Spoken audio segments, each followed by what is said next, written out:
Мәжіліс депутаты Гүлдара Нұрым құқық бұзушылық профилактикасы туралы жаңа заң қабылданғаннан кейін тұрмыстық зорлық зомбылық туралы заңның күші жойылатын жойылмайтын жөнінде ішкі істер министрлігіне сұрақ қойып жатыр. Тұрмыстық зорлық зомбылық туралы заңның күші жойылады.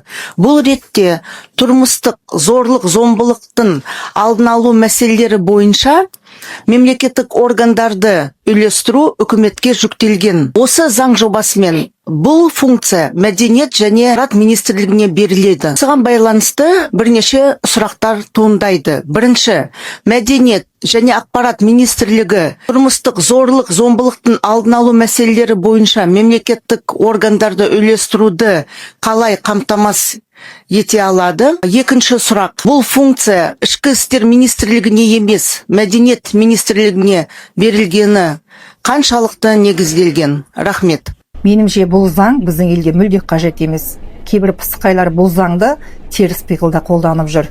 2009 жылы осы заң шыққанға дейін отбасында болған мәселелерді үйдің немесе ауылдың ақсақалдары ортаға алып жастарға дұрыс бағыт бағдар беретін. Солға дейін ажырасу өте аз болатын. Ал қазір қай жерден қалай ақша түседі екен деп жүрген кейбір полиция қызметкерлеріне, ақшаға құныққан адвокаттарға, кейбір судьяларға табыс көзін әкелетін заң болып тұр. Сондықтан да біз осы заңды заңнан алып тастауымыз үшін және осы күнге дейін мен көтеріп жүрген отбасылық мәселелерді реттеу үшін әр біріңіз өздеріңіздің парақшаларыңызға өз ойларыңызды салып шығарсаңыздар екен.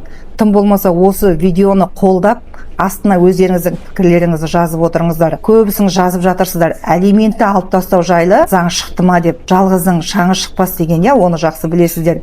Сондықтан әр біріңіз ажырасуды азайту үшін, тоқтату үшін, жастардың дұрыс жолда өсуі үшін өз үлестеріңізді қосып отыруларыңызды сұраймын.